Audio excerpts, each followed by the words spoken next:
pag-uusapan The Way of Love.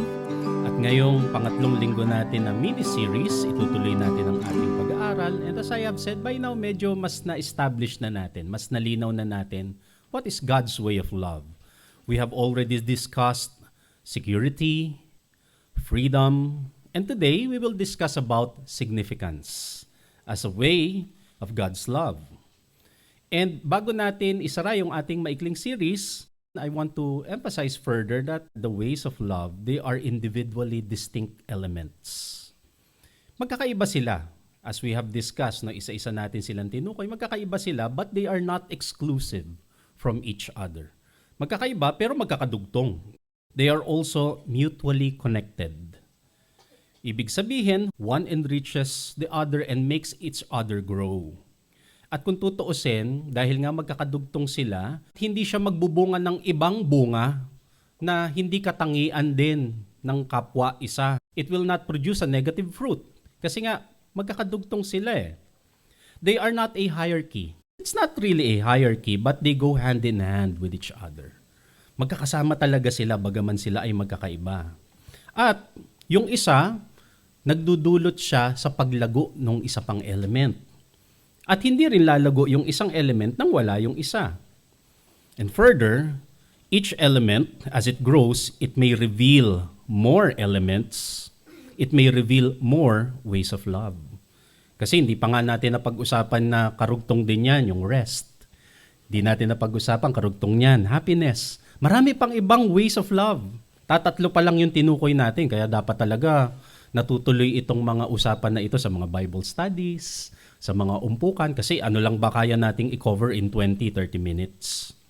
And more importantly, mga kasama, itong mga tinalakay natin na ways of love, these are not just abstract general concepts. But these are practical things na pwedeng isabuhay ng bawat isa. Pwede siyang i-apply sa pang-araw-araw. Pwede siyang mangyari sa inyo ngayon. Hindi lang siya basta kaisipan o konsepto, yung espiritu na yon, yung essence na yon, pwedeng mabuhay sa bawat isa. As we follow the ways of love.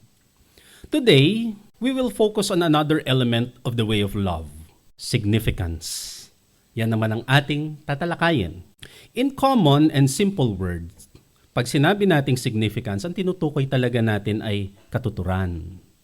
Ang tinutukoy natin ay kabuluhan, halaga. Ibig sabihin ng significance, kahulugan, saysay. Kaya nga ang gandang pag-aralan yung history, lalo na pag sinabi mo sa Tagalog, kasaysayan. Kasi hindi lang siya kwento nung nakaraan, meron siyang itinuturong malalim na ibig sabihin, kaya siya kasaysayan. Sabi pa sa Bisaya, mahinungdanon. God shows us His love by showing us value and worth. We experience love as we realize our importance. Pinaparanas ng Panginoon ang kanyang pag-ibig sa atin sa pamamagitan ng pagbibigay niya ng halaga sa bawat isa. At tayo naman, na-experience natin yung pagmamahal na yon kapag ka nare-realize natin na oo nga, mahalaga tayo. Ang bawat isa ay mayroong halaga. Yun ang gusto kong makita kaagad natin dito sa punto na ito. Ang bawat isa may halaga. Walang filler lang ng upuan. Wala dito na pamparami lang ng attendance. Mga kasama, mga kaibigan, each one of you is important to the Lord. May halaga ang bawat isa. Luke chapter 12 verse 6 to 7, sabi nga ng Panginoong Jesus, "What is the price of 5 sparrows? 2 copper coins?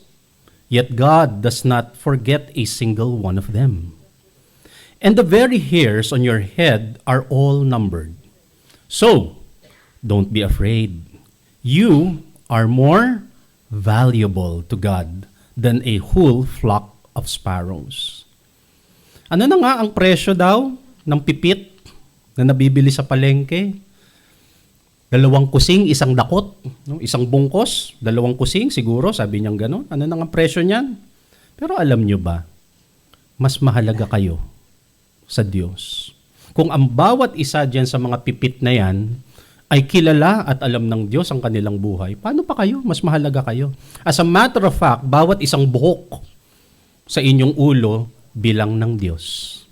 Alam ng Diyos kahit wala ka ng buhok. Kasi nga, mahalaga ang bawat isa sa Diyos. Ganon ka-importante. Again, brothers and sisters, we are all significant in the eyes of God. Every person, as a creation of God, possesses inherent significance. Nakatanim yon sa pagkatao natin mula nung nabuhay tayo.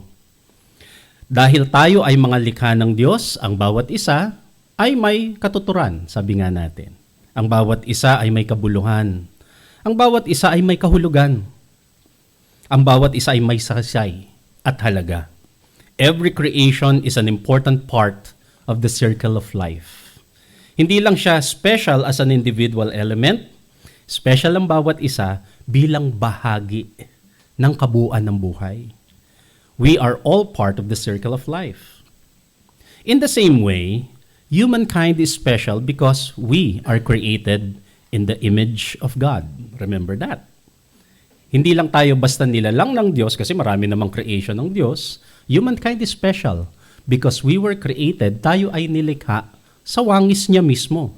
Genesis chapter 1:26, then God said, "Let us make human beings in our image, to be like us." So nakapattern ang bawat isa sa wangis, sa katangian ng Diyos kataas-taasan. Nilikha tayo ay nagmula sa katangian, sa wangis ng Diyos kataas-taasan, at ang ating patutunguhan, our journey in life would end by being in the image of His Son, Jesus. Nakita niyo yun? Sa simula, we were designed to be in the image of God, at sa kaduluduluhan ng ating buhay, we will be in the image of His Son, Jesus. So yun talaga yung pattern. 2 Corinthians chapter 3:18, all the time we are being changed to look like Him, to be in the image of the Son, with more and more of His shining greatness. Habang tumatagal, habang lumalaon sa buhay, mas nagiging kamukha natin si Jesus. Sa katangian, sa ugali, sa pamumuhay, yun talaga ang ending niyan. And this change is from the Lord who is the Spirit. Each one matters to the Most High God. Muli, ang bawat isa may halaga. Importante sa paningin ng Diyos. The Lord gives careful attention to everyone. Mahalaga talaga. Espesyal ang pagturing, hindi lang sa pangkalatan, isa-isa. Ganon. Pansinin nyo, tayo marami-raming mga babies dito and I'm really glad nandito yung mga babies natin. Pero pansinin ninyo, kapag ka ang maliit na bata, itinaas na niya yung kamay niya. Ano ang instant response ng mapagmahal na magulang? May maliit na bata tapos lalapit, nakataas yung kamay. Anong ibig sabihin nun? Di ba, karga? Di ba? Gets ka agad, walang sinasabi. Imagine that. Kung ang mapagmahal na magulang ganun sa kanilang mga anak, how much more ang ating Diyos sa bawat isa sa atin. Kapag tinaas na ng bata yung kanyang kamay, kakargahin. Hindi po, walang exemption. Wala nang usap-usap. Hindi pwedeng hindi kargahin. Kasi nga nagpapakarga. Now imagine, lapatan natin ng konting imagination. Every time we worship, every time we lift up our praises to the Lord, tataas mo yung kamay mo na ganun. Ano sa tingin nyo ang magiging response ng mapagmahal na Diyos? Ano ang sinasabi natin kapag tinataas natin yung kamay natin sa Kanya? Ang mapagmahal na Diyos, kakarga, yayakap, hahalukip-kipin ka na sa Kanyang mga bisig.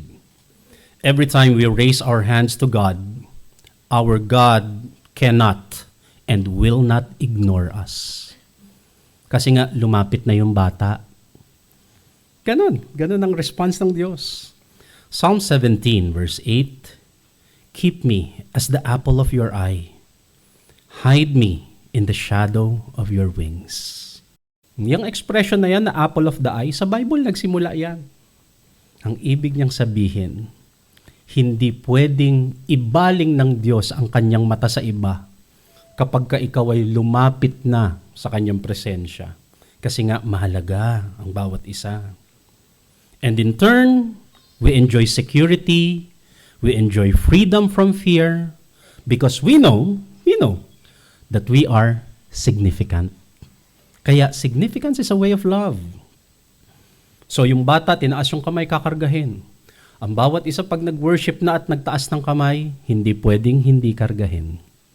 Kakargahin at kakargahin tayo ng Diyos. In effect, sa bawat isa, Psalm 131 verse 2, I am calm and quiet. I am like a baby with its mother. I am at peace like a baby with its mother. Nakita mo kung gaano kakalmado ang isang sanggol, ang isang maliit na paslit, pagka niyakap na siya, bitbit na siya ng isang nanay. Payapang payapa, walang takot, kampanteng-kampante, ang lakas-lakas ng loob niya. Kasi bitbit ako ng nanay ko. Now imagine that in the presence of the Lord Most High. Every time we lift our hearts and our hands to Him, sinasabi niya, anak, nandito ka sa yakap ko. Yakap kita right now. Kasi nga, ang bawat isa, mahalaga. Mahalaga. Imagine that is God's way of love for each one. Now, our worth as a person is intended to add value to all creation. Oo, mahalaga ang bawat isa, pero lagi nating tatandaan, yung halaga mo bilang isang individual, nakadugtong yan sa pagiging mahalaga mo rin para sa kabuuan, para sa lahat ng nilalang. Significance as a way of love is to realize that we are part of a bigger world. Oo, mahalaga ka, pero remember, hindi lang ikaw yung mahalaga. Mahalaga rin yung katabi mo, yung nasa harap mo, yung nasa likod mo. Kasi nga, lahat mahalaga. Significance makes us see that the world goes beyond our own self. Mas malaki pa ang mundo. At pag nare-realize natin na, o nga no, mahalaga ako. Mahalaga, as matter of fact, ang bawat isa. Ibig sabihin, mas malaki ang pangkabuang larawan ng mundo. Hindi lang siya umiikot sa aking sarili. Each person values and completes the picture of the bigger world. Merong mas malaking mundo. May malaking mundo sa labas ng ating sarili na dapat nating makita, dapat nating isaalang-alang. Ang kahalagahan natin bilang individual ay bumubuo sa pangkabuang larawan ng buong mundo. Kaya nga ang lahat ay may halaga. Ang buhay kasi ay hindi lang yung mundong ginagalawan natin. Oo, mahalaga ka, pero don't forget or do not be misled naman na ikaw lang ang mahalaga. Oo, mahalaga ka, pero mahalaga din ang lahat. Hindi lang ang mundong ginagalawan natin ang mayroong halaga. We need to have the imagination to understand beyond our own perspective. Kailangan makita natin yun. Kaya nga, kung tutuusin, ang totoong significance, hindi lang siya iikot, hindi siya mamumunga by being self-centered. Kasi ang totoong significance ay makita mo yung halaga mo at halaga ng kapwa ng lahat ng bagay. Significance will not grow in self-centeredness. At pati sa church, mas makikita mo nga yung essence na yan, yung katuruan na yan, na buhay sa isang church. Kasi sa isang church, dapat pinapahalagahan natin ang isa't isa. Hindi lang ang sarili ang iniintindi sa loob ng pamayanan ng church. Kasi kung ang attitude ng isang tao ay siya lang yung mahalaga, nabubura yung totoong significance nun. Kapag ang attitude ay, ano ba yan, di ako binati. Ay, ano ba yan, di ako pinansin. Yung puro sa'yo umiikot. Ano ba yan, di ako binigyan ng pagkain. Ano ba yan, inubusan ako ng pansit. Pagka ganun ang issue, pagka ganun ang mga attitude, hindi lalago ang totoong pagpapahalaga niyan. Again, significance will not grow in self-centeredness. Kapag puro pansarili ang pinagtutuunan ng sarili kasi, isa lang ang ibig sabihin nun. It means there is insecurity. It means you are not yet free. So, hindi pwedeng mag-blossom yung significance ng walang freedom nang walang security. Kaya magkakadugtong yung way of love na yan. As a way of love, significance cannot grow outside freedom and security. They are part of each other. They are all connected. Philippians chapter 2, verse 3 and 4, in whatever you do, don't let selfishness or pride be your guide. Be humble and honor others more than yourselves. Don't be interested only in your own life, but care about the lives of others too. Kasi, oo, mahalaga ka. Oo, may saysay at kabuluhan ka bilang isang individual person, pero remember, siya rin yung katabi mo rin. Yung kapwa mo, ganun din. Kaya dapat, pahalagahan mo rin sila. Nang sa ganun, the true essence and spirit of significance will blossom. And so from here, nakikita natin, when we talk about significance as a way of love, significance is all about connectedness. Significance is connectedness. Significance is to see that we are all connected. Magkakadugtong kasi tayo. Yung pagmamahal, yung pagpapala na suma sa iyo dahil mahalaga ka, your giftedness is a blessing to the people around you. May connection siya para pagpalain ang mga tao sa paligid mo. Yung blessing na yan, kapatid, hindi lang yan sa'yo. Yes, you are blessed. Yes, you are gifted. Yes, you are loved. But remember, yung pagpapala, yung pagmamahal na yan, hindi lang yan sa'yo. It's also intended for the people around you. For all creation around you. So, hindi mo dapat sinusolo yan.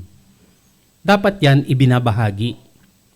Also, our giftedness, your giftedness, it makes sense in connection to other people's gifts. Lalo siyang gaganda, lalo siyang yayabong yung pagpapala na nasa iyo kapag ka pinagdugtong-dugtong natin yung pagpapala ng bawat isa. Kaya nga, napansin nyo, walang tao na kumpletong-kumpleto na siya.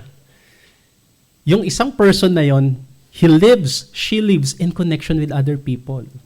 Siya magaling tumugtog ng gitara, magpiano. Siya naman marunong kumanta. So nagko-combine. Kahit nga sa choir, di ba? Sa choir, merong alto, may soprano. Ano pa nga yung isa? Singers. So marami sila. Ang point, hindi sila pare-pareho.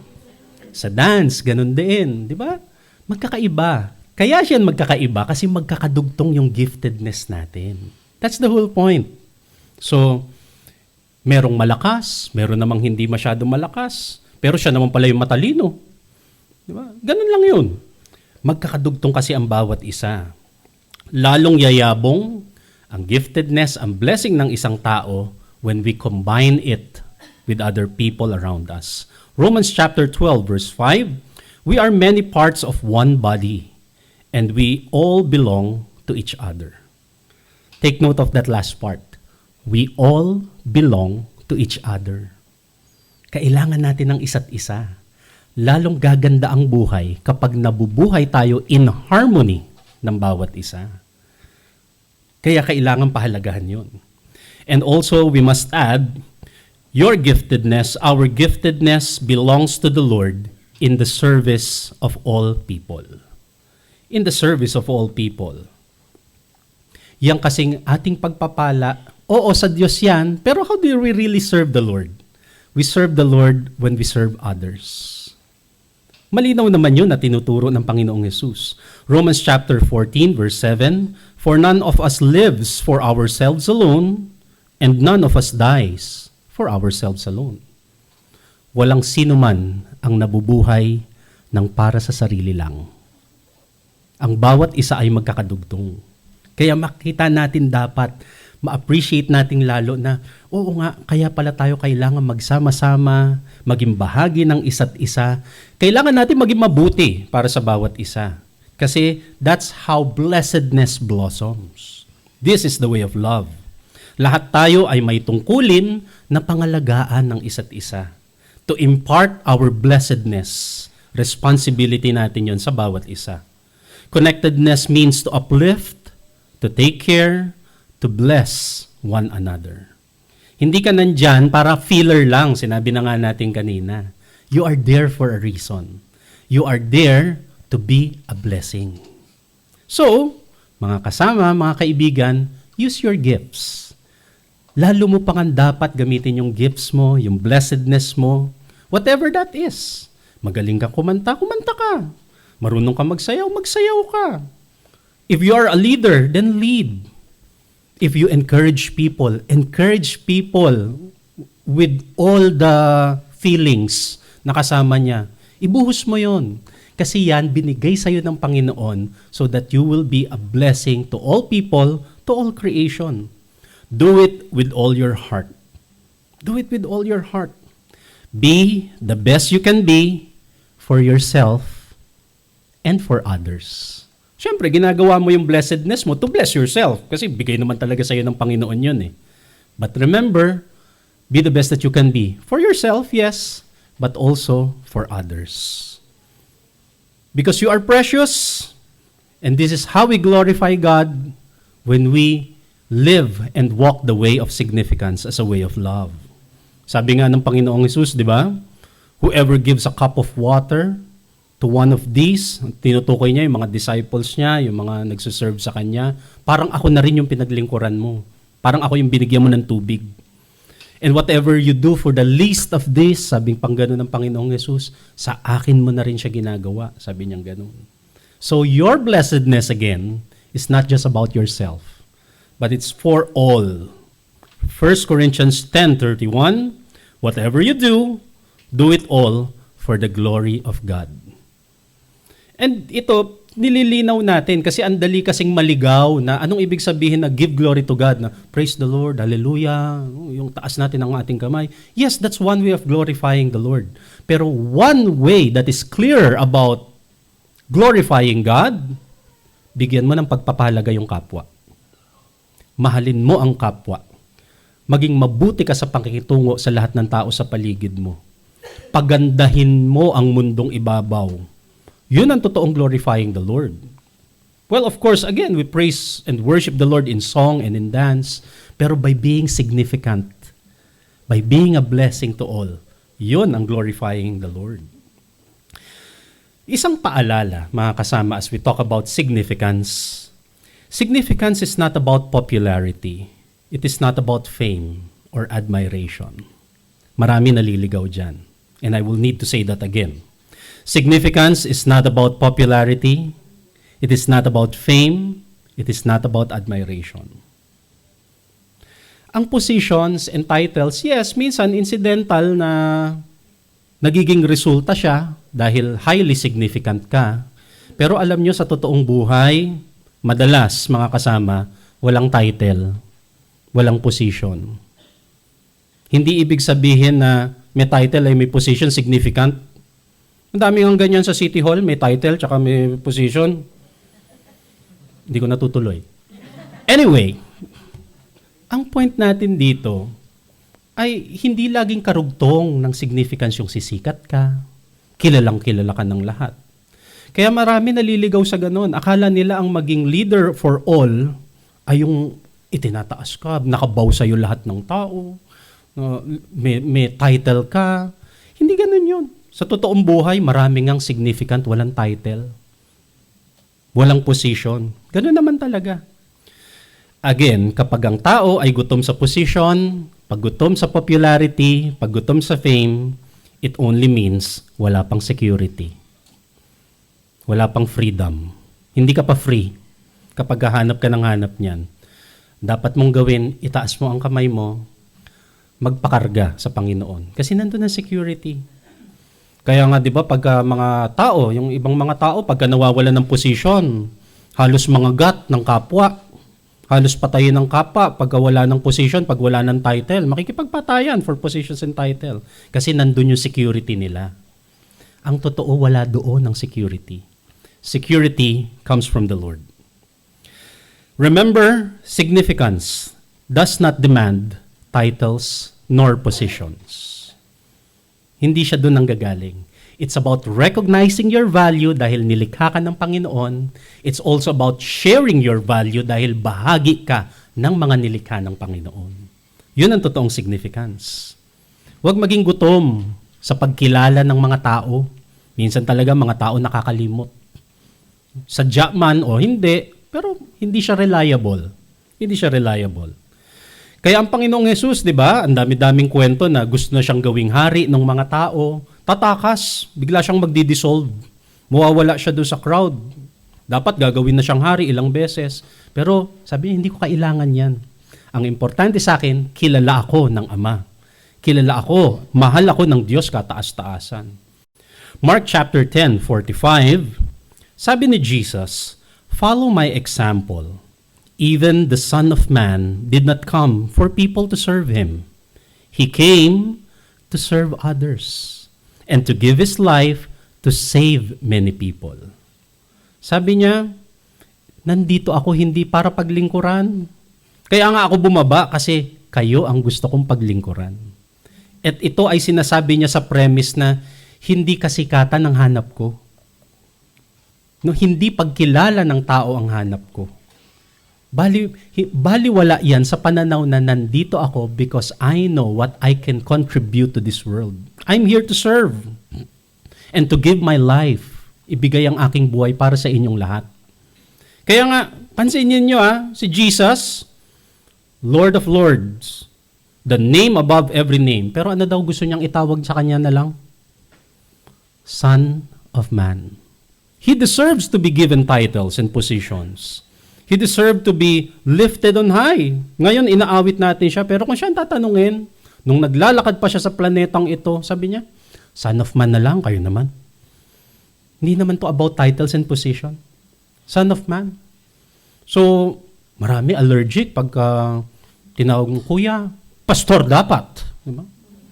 Pastor, Reverend dapat. Pag tinawag mo, Reverend Doctor, by the way. Sige na, yung Son of Man na lang. Yun ang example natin. Pag nandun tayo sa ganong pananaw, mas malaya tayo. Mas makakapag-fulfill tayo ng ating purpose sa mundong ibabaw. Significance, my brothers and sisters, is to realize our worth and value in God's eyes. Higit sa lahat, ano ang value mo? Ano ang worth mo sa mata ng Diyos? Significance is to share our worth and value with all creation. Hindi ka threatened i-share kasi hindi ka naman mawawalan, alam mo. Dahil higit sa lahat, bigayan ng Diyos sa iyo. Nasa iyo naman talaga yan in the first place. Hence, significance. Minsan, naiisip ng tao na, wag na lang ako, hayaan mo na yan sa kanila. Dito na lang ako sa gilid.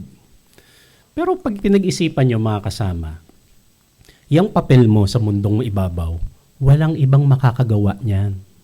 Ikaw lang. Kasi nga, you were specially created by the Most High God to fulfill your very own purpose. No one else can fill your spot.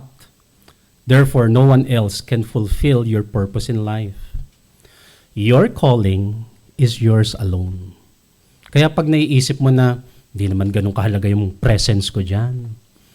Oo, hindi ganun kahalaga yung presence mo dyan. Maari sa tingin mo, pero hindi ibig sabihin na totoo yun. Kasi ikaw lang yung pwedeng pumuno sa pwesto na yan. Pagka yung upuan na yan, wala ka dun sa upuan na yon, walang ibang pwedeng umupo doon. Oo, may uupo, pero parang hindi fit. Kasi nga may kanya-kanya tayong pwesto sa buhay. At kailangan nating punuan kung saan tayo nakalaan. Don't ever think that you are not valuable. Uuwi yun dun Significance is about realizing your value. Mahalaga ka sa ating Diyos kataas-taasan. Mahalaga ka at mahal ka ng ating Diyos Ama sa langit. Huwag mong iisipin na walang saysay. Wala naman pong saysay yung contribution ko. Taga-ayos lang ako ng upuan. Tagapalit lang ako ng bumbilya. Hindi, baka ikaw ang best na tagapalit ng bumbilya. Walang makapihit ng bumbilya ng hindi ikaw, gano'n. Taga-ubos lang po ako mga tira. O di at least, di ba? Yung ikaw ang taga-ubos ng tirang pagkain. So, walang sayang. O, kita mo yon. The point here is, bawat isa ay may halaga. Do not diminish yourself. Huwag mong ibababa ang sarili mo dahil lang sa maling akala mo na hindi ka mahalaga. Remind each other, my brothers and sisters, each one is important. You are important. Yang katabi mo, important yan. Yan nasa kaliwa, nasa kanan mo, harap at likod, may halaga yan. Walang papalit sa kanilang halaga sa mundong ito.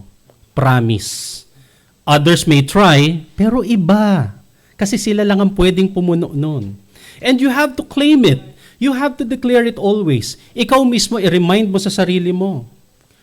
My friend, you are valuable. You are one of a kind. I'll say that again. You are one of a kind. You are a very special vessel of the spark of God in this universe.